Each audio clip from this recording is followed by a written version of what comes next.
storm.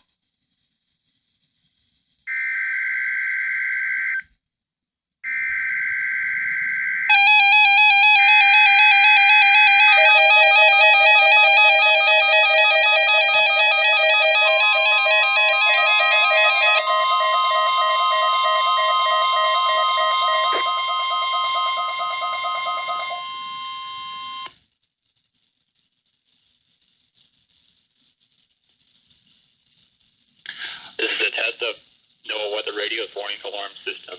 The attention signals you just heard will automatically activate special receivers to warn of the impending hazard. The test is conducted each Wednesday between 11 a.m. and noon, but may be postponed if there is a threat of severe weather. In that case, the test will be held on the first available good weather day. Reception of this broadcast and the warning alarm feature will normally vary with distance from the transmitter. This may occur even if you're using a good quality receiver in good working order. We now return to regular programming.